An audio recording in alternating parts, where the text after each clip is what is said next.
Yeah, I think there's probably been competition in every area of the pitch, which is a really positive place to be in. He's probably going to name a very similar squad to what toured Australia. As you say, he's done most of his experimenting, 35 new caps since the last World Cup, so he's definitely built that depth. And if you look at some of those guys, the likes of CJ Stander, Bundyaki, James Ryan, Dan Levy, Larmour, some of those guys who have come through in this cycle are now really important squad members, or pushing very hard, or even starting in the first choice selection. So he's done a lot of the hard work, and I think this year is going to be about building that cohesion, more confidence.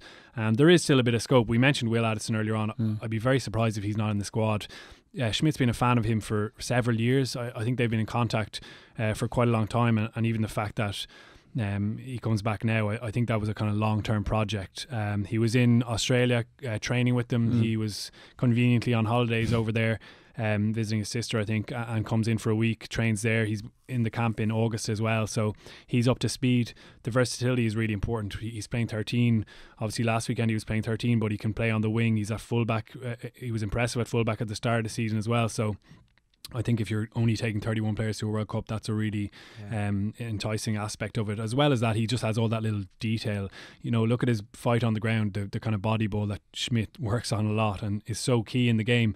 He's brilliant at it. There's so much fight on the ground there. There's always an extra little roll, avoiding that turnover. His passing is good. His footwork is obviously excellent. Defensively quite sound, good in the air. So for me, he probably has it all. And the fact that he's 26, he's experienced. It's not like you're bringing in a kid. He's been a club captain in the Premiership and has amassed quite a bit of experience. So I'd be surprised if he wasn't in there. Otherwise, I think you're probably looking at guys like Ross Byrne, who wasn't captain Australia, obviously very unlucky, getting a bit of experience into them, into Larmour, a bit more experience, Andrew Porter. I think you mentioned Ty Byrne earlier on, who only has 2 caps, which is kind of weird to think, considering how effective he's been in the Champions Cup and so on. So I think it's probably about getting those guys another kind of tier of international exposure. Yeah, I think it's trying to develop probably a sense of more depth, probably at halfback area, and obviously with Murray's injury gives him an opportunity. Luke McGrath, I've been so impressed with Luke McGrath. His tracking lines are incredible. His attacking tracking lines are, and you see them for any break that James Lowe makes. You see his, he runs this 45 if he's at a ruck on the far side, knowing that the ball is going to go. He just has he has a sense of where the ball is going to be and how he can get an offload. He's not just there to distribute at the next ruck. He's there first of all to try and get an offload, and then he's there. His tracking lines are incredible. Obviously John Cooney, his form speaks for itself at the moment.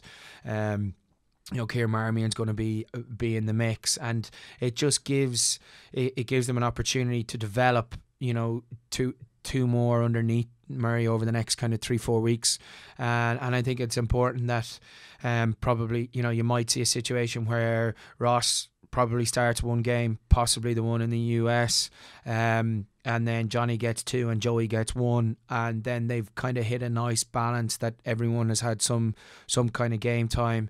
You would like to think that Ross Byrne probably at the moment might be possibly third choice 10. He might have jumped Keats possibly, just given game time, and then they but you would want him probably having definitely at least 1, possibly 2 caps coming into the the pre-tests before pre-World Cup tests.